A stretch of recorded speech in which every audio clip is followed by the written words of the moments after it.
Hi, everybody. This is our music. We hope you enjoy.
Thank you, everybody.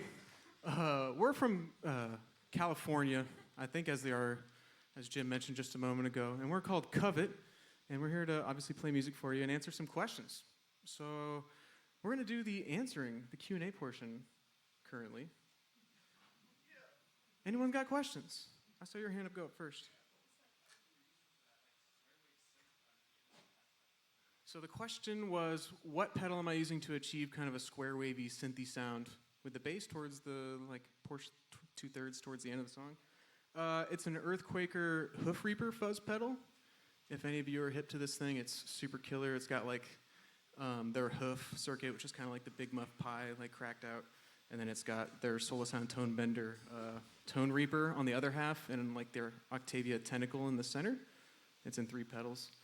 And yeah, I freaking love that thing. Any other questions? You back there. So, what was it collaborating with Sam Holo? How did that come about? Oh, collaborating with Sanhola? Yeah. Miss Young, would you like to answer that question? I'll take that one. He had me, I think he sampled a song off my piano record, and then I ended up I guess I also tracked some strings from him, or for him, and then after I featured on his stuff, I was like, why don't you, and he wrote a pretty part to, actually the song we're going to play next, and I was like, why don't you just record that and be on the record? So that's kind of how that came to be. Yeah, his part is super cool. What's your question, man? How do we go about developing a melody, Miss Young? Hey, did someone say melody? I love music. Anyway, I usually start with I guess I start the writing process with a riff or something. I find a guitar riff I'm really excited about. Usually it takes hours, days, months to develop. And then usually when I have maybe a 75% completed song, I'll bring it to the band, and usually Forrest and I hash out the rhythmic section. I don't really think about theory when I'm writing. I usually just sing stuff and then figure it out on guitar. And then Forrest kind of helps me figure out what the heck I'm doing rhythmically. And then David goes in, and the rhythm section kind of solidifies their parts, and then we all practice the song. And sometimes I'd say maybe 25% of the time we'll change something as a band or have an idea for a variation. So it starts out with kind of a more independent thing, we're all doing our own thing, and then we come together and collaborate on the last bit. Cool, next question. You over here, second row. First thing I was going to say, the faces you two make when you He's bringing up our faces. the next question I was kind of wondering, where each of you guys kind of get influenced to kind of add that sort of math rock sound. I don't know, Tracy's the guitar, I was kind of hearing little bits of American football kind of sound. I'm just kind of wondering where each of you guys kind of draw that influence to get kind of that math rock kind of feel. Well, there's 2 bands we all really like, Three Trapped Tigers and Toe. Those are the bands. TTNG, too. Yeah, This guy's got the TTNG, shirt up here. huge influence. Thin Lizzy. Thin Lizzy's sick, actually, though. I think we all just try to mix influences outside of math rock or outside of the style we play to kind of make it a little fresher. Yeah, just trying to keep it eclectic. Dave and I saw this band Grizzly Bear, and that changed how we wanted to do the middle section of Shibuya. The next song we're about to play. Yeah, and then Dave and I get a lot of influence from the band Knee Body as well, texturally. Yeah. And then Yvette has a plethora of places she's coming from, too. I like a lot of kind of instrumental movie soundtrack kind of stuff, piano music. So I really admire. I feel the people I admire have never been guitar players per se. Guitar is sick, but I think I really like composition and songwriting. So I think a lot of the people I listen to and look up to are composers like Olaf Arnolds or Johan Johansson, that kind of sad piano stuff. Awesome. Next question, folks. You are right up here. What is band practice like? Forrest, what is band practice like for you? A lot of counting. Sorry. The way practice works, Vet will send us a track, and then I try to count everything, and that's hard.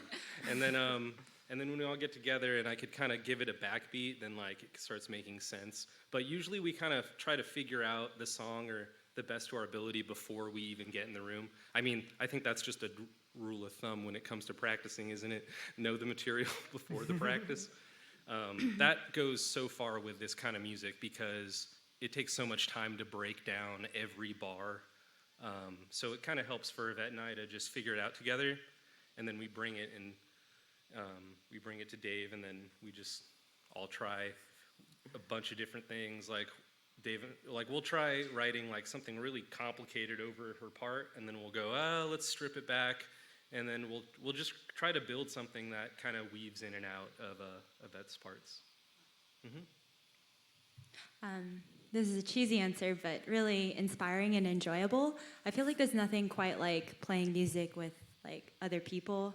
It is like communicating together. And when I dream these melodies and songs and riffs up in my head, I always have like a vague, nebulous idea of what I want, and then hear it actually materialize when I bring it to practice and hear them bring not only what I imagine, but their own unique voices is a really inspiring, cool experience. So I think I'll never not play in a band because it's really fun and you grow. We're constantly in flux in terms of like our process and where we are musically, but yeah, I really enjoy it. I feel like I always leave feeling really optimistic and excited to write more music.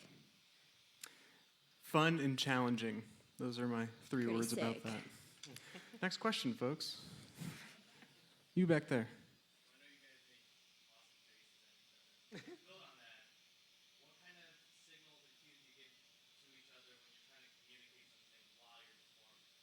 Okay, so what kind of signals and cues do we give to one another when we're trying to perform? I feel like we only give each other cues when something's going terribly wrong. Yeah.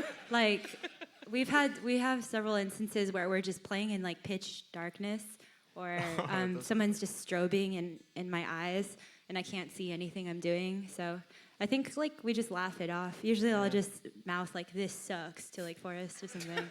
Yeah, we've had a number of gigs under our belt at this point, I think, to realize like when things do go wrong, we all realize it immediately. And so it's like, I would agree, it's usually only when things are going terribly awry. Thanks for that question. You over here. So Dave, it looks like you're probably coming towards the end of the writing process currently. Mm-hmm. For a trio, you guys do a really good job of making sure that there's not any empty space sonically. So I kind of attribute a lot of that to you, I think. What's your process on making sure that you don't have any emptiness? First of all, thank you. His question is, as a trio, when I come in to the end process, how do I fill out extra space? With lots of pedals.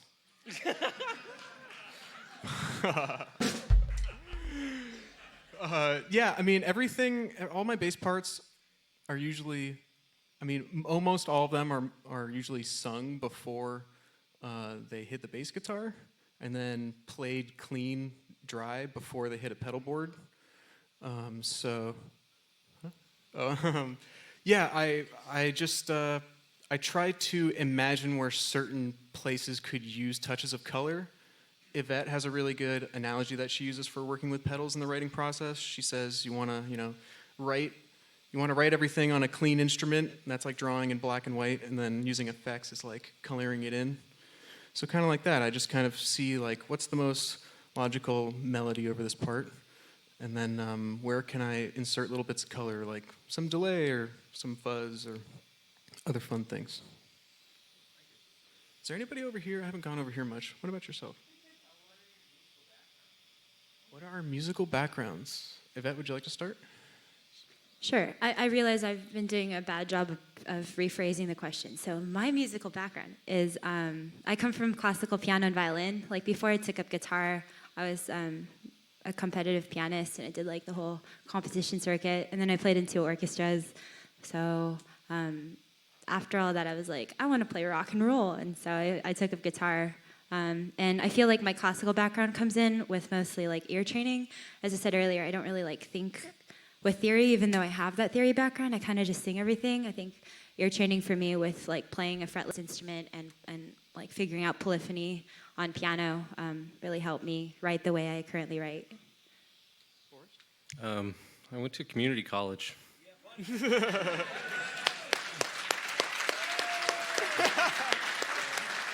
This is not the response I thought I'd get.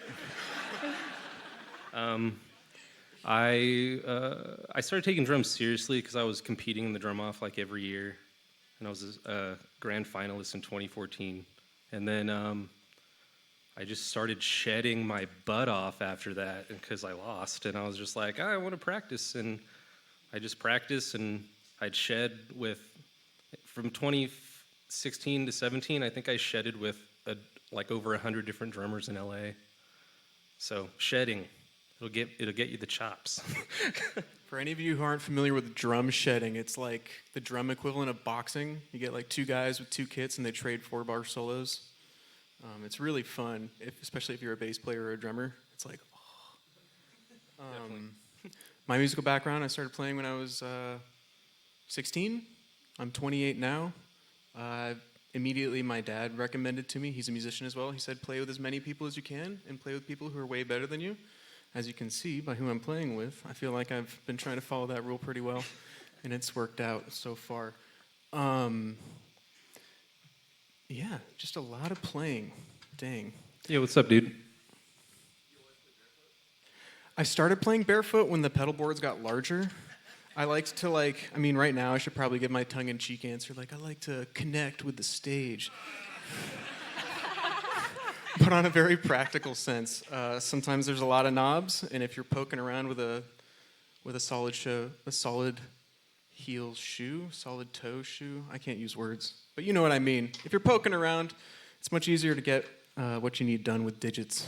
I feel like you should try those toe shoes. Have you seen those? I have seen those. They're hideous, but... I hear it takes a while to break into them. That's kind of my hesitance about that. Oh, okay. Well, I figure it's like you could make it like a pedal shoe. You could rebrand it as like a cool musician thing to wear, you know? The inception of an idea, everybody. Now, we're going to start playing again here, but I wanted to touch upon one thing that my drummer Forrest here mentioned just a moment ago. Forrest, can you explain what we saw at Grizzly Bear and where that affected the song that we're about to play?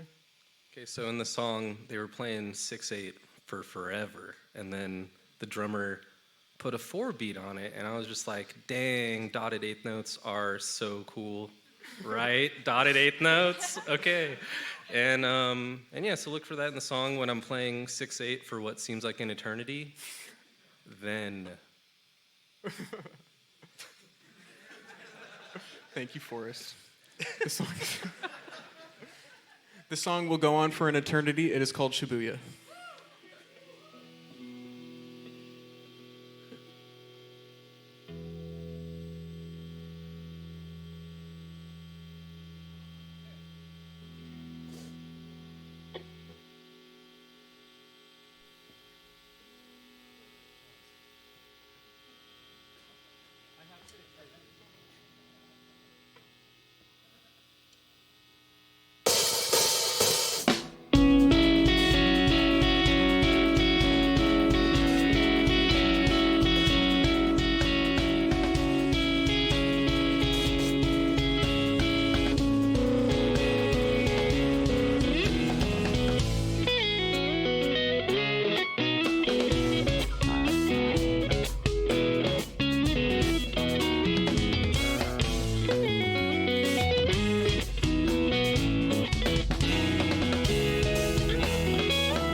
Did you catch it? Did you find the 4? Excellent. Cool. Thank you so much, folks. We're going to open the floor back up to questions for another couple minutes. I saw you up there first.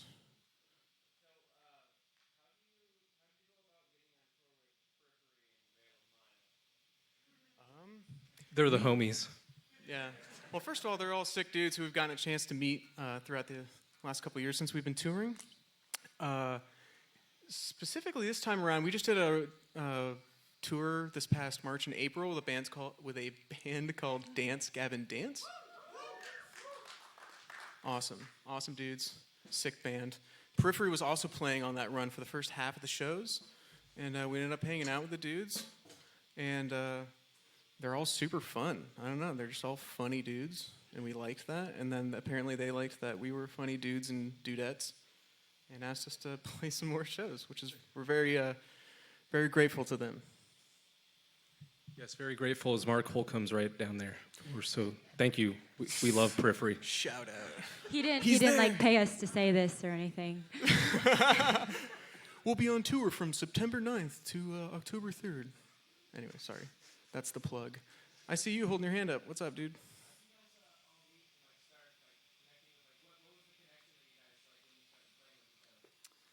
So I'll start that one off. Yvette and I had a mutual friend. And I met her just around like 2009, so almost 10 years ago, like around New Year's or so. We met like just when we both graduated high school. Fun fact, we're all 28 within a month of each other. June 6th, June 28th, she's coming up. July 1st, he's coming up. So we're all roughly the same age. So I met her, and she met me just after high school. And then I played in a band with this guy for a couple years down at university. But I'll let Yvette, would you like to take over? Oh. I mean, you pretty much got it. We were just friends playing music. Yeah. You right there.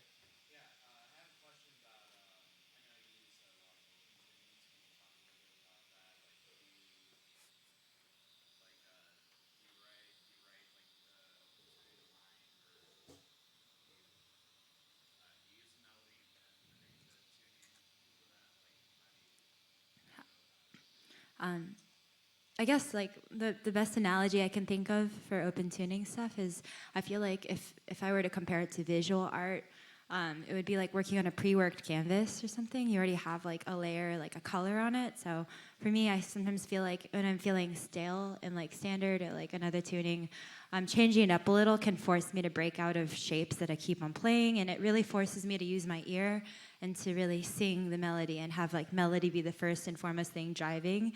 And I find that a lot of times if I play in an open tuning, and if I sing the melody, I have to find it, and it kind of makes me better at guitar because I'm inadvertently learning a lot of new motions and shapes that I would never, ever play if I was just relying on chords.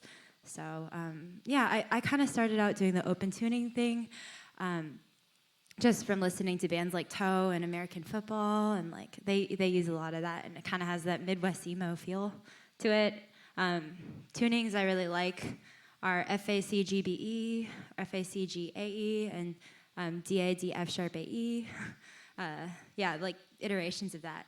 I find that it really helps me get out of doing the same thing over and over again. Like if I just change a string or something, and then it's like pulling the carpet away from me. I don't have anything to stand on anymore. You here with a striped shirt. Yeah, what do you guys think you do differently than most bands to like stay relevant in the industry or like make a career out of music that sets you apart from people who don't make it on the tour? This whole journey has been pretty crazy. Like, we didn't expect any of this to happen. We honestly got together just because we love playing music, and we were a silly garage band. I mean, actually, garage bands aren't silly; they're pretty cool. We were we were a garage band, just jamming out in Dad's garage, and a lot of crazy stuff started happening for us when touring. And I think one thing that, at least I'm speaking for myself here. You guys can chime in, but I always want to make sure that I'm playing music because, like, the passion, like my love for it and enjoyment. I don't necessarily like to compare myself to other people just because I find that it leads to unhappiness and a sense of unfulfillment. And it's pretty hard to not compare yourself with like social media and everything. But at the end of the day, I think we're just grateful to be along for the ride, and anything cool that happens is a super bonus. And staying relevant, I think like if you're just making music that you're genuinely passionate about and like invested in, and you're kind of pushing yourself and exploring new terrain, I think that authenticity takes you a long way. So I think just stay true, stay authentic, and write the music that you love, and the relevant thing will just come. Trying to notice the trends that are going on and then don't do any of them. Sage advice from Mr. Rice. Next question, folks. You up there, yes.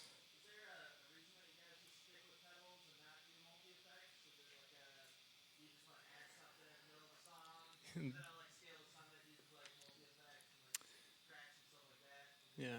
So the question is, why use pedals when we could use like multi-effects, or not necessarily why not, but either or. I could sit here and give you my giant analog pedal hipster answer, but the real answer to the question is that over the years I've accumulated a lot of Stompboxes before like all the modeling units were getting hip and stuff, and so I just have like a ton of money in it. I'm speaking for myself personally. I have a ton of money in Stompboxes already, so I'm like, I could like make those sounds with the right configuration of this stuff. So that's my particular reason why I don't use. I think that generally applies to you, right, Yvette? Yeah, I like playing DDR on stage. I think it looks cool. I like tweaking knobs. I feel like a DJ or something. Yeah. Like, You do one tour with Taramellos, man, and everything changes from then on. That's a good one. Next question. You back here.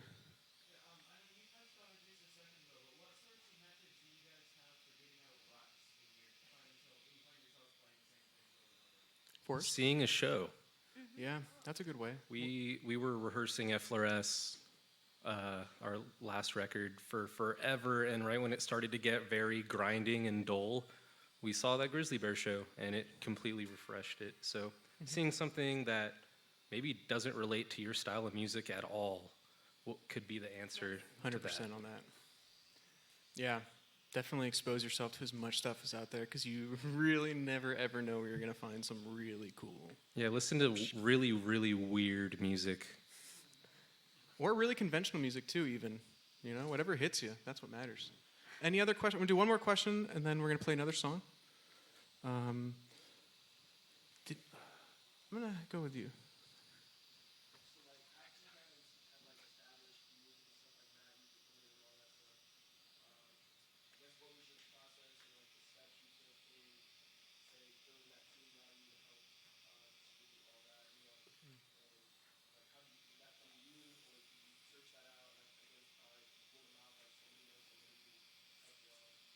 Yeah, that's a great question. His question is, once we did all like the prerequisite stuff that most local bands do to start making music and being a band, how did we start working with like our management and our booking and stuff like that? Like, did that come to us, or did we go to it?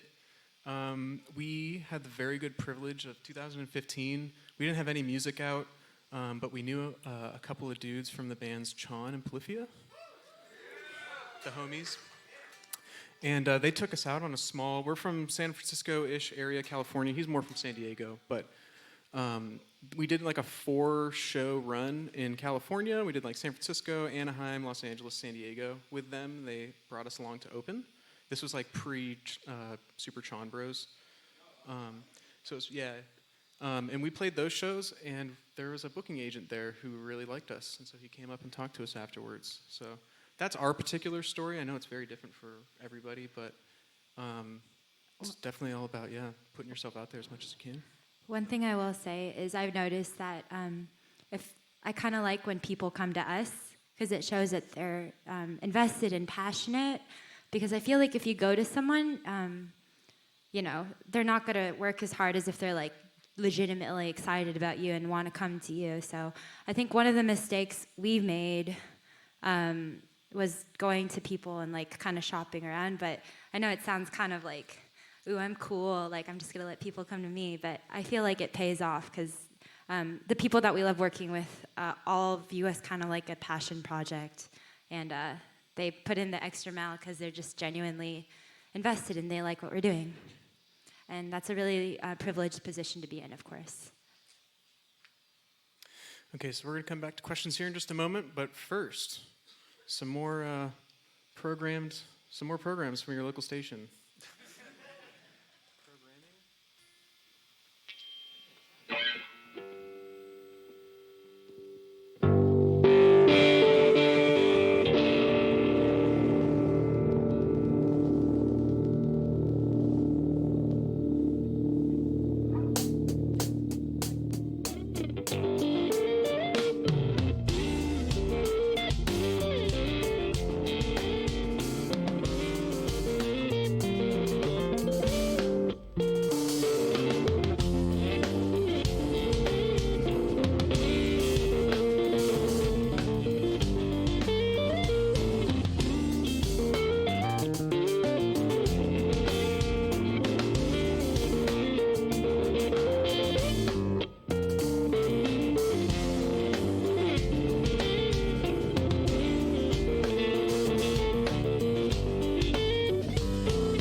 Cool. I think we'll do the question thing again.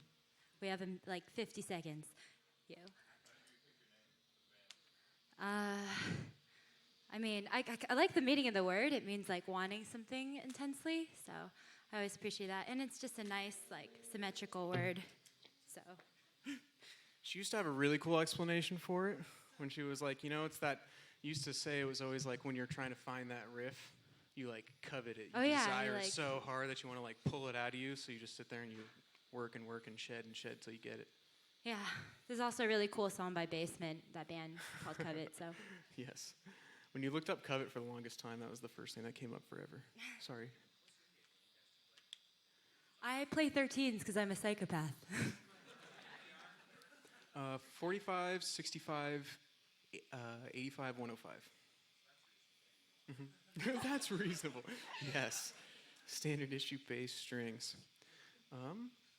Way back there. You, yeah.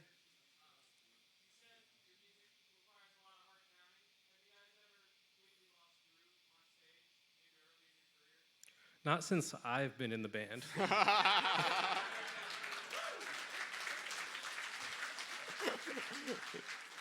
But yeah, seriously, the shedding he's always done, I think, has made his recovery like insane. Yeah, missing a single beat makes for the worst recovery. You can never get it back.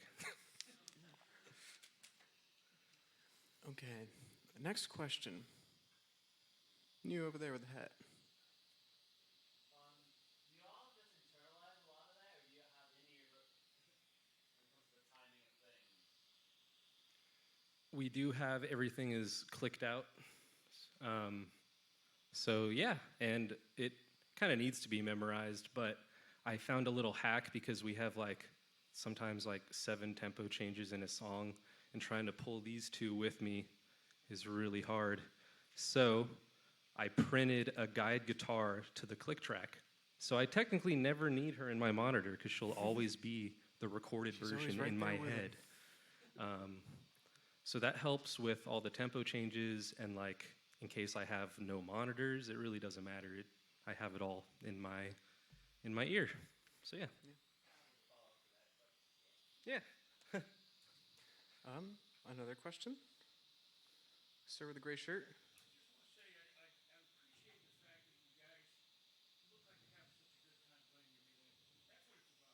Hell yeah. Hell yeah. Thank you. Thank you.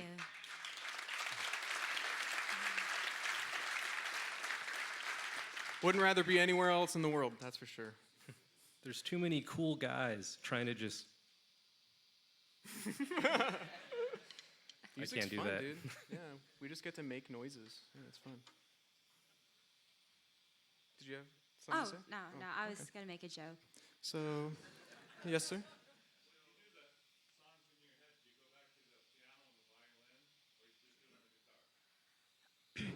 Okay, so the question was, when I do the songs, do I take it to piano and violin? I think my frame of reference will always be a keyboard, just because it was my first instrument. So actually, everyone's first instrument is technically their voice, and then I guess piano is the first thing I learned. So I always kind of visualize chords on a keyboard. But when I'm writing, I usually just sing everything and play it, and then sometimes if I'm feeling in a rut with a melody, I find that the quickest thing for me is just singing it.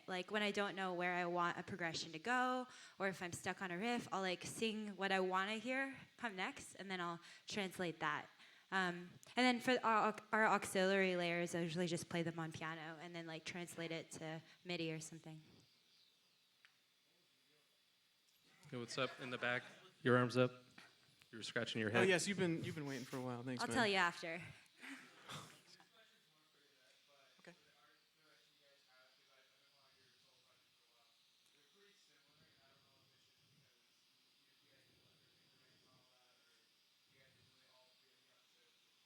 Are you talking with the visual art direction? Yeah, I think I just have a detailed style I like going for, but I always like trying new things and trying new styles. It's just the point of creating is to develop. So yeah, I think they carry on a similar style just because I do all the art, and it's hard for me to not be myself.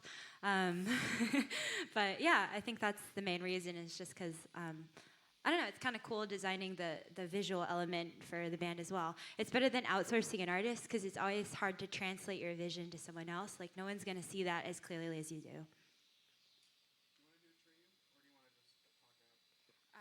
Would you guys like us to do another song, or would you like us to answer questions? More song? Okay. So we're going to take one last question, and then that's going to be the last one. Anyone? If you have any questions also after this, we'll be around. Oh, yeah, that's right. We'll be hanging. We'll be hanging out, actually, right here just after. Sorry about that. Just because we're running out of time, and I don't want to be that guy, you know. So this one is brand spanking new. This is all live. No clicks No for this clicks. one, folks. We want to thank Diodario for having us. This is an absolute pleasure. We want to thank Sweetwater, Jacob and Tim and all the wonderful staff that's been here. There's a guy with a Sweetwater shirt over here. His name is Matt. It's his birthday. Let's all wish him a happy birthday.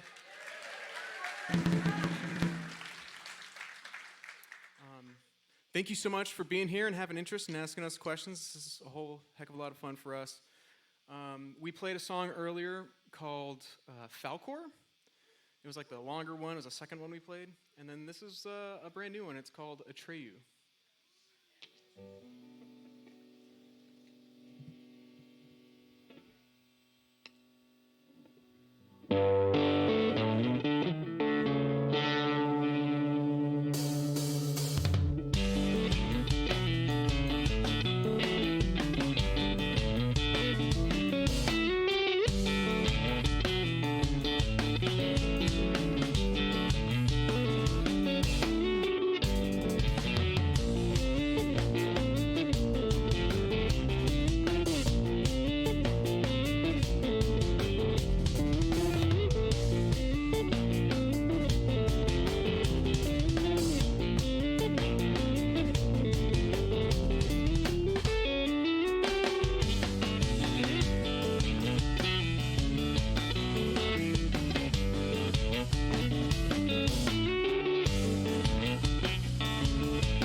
We've been Covet.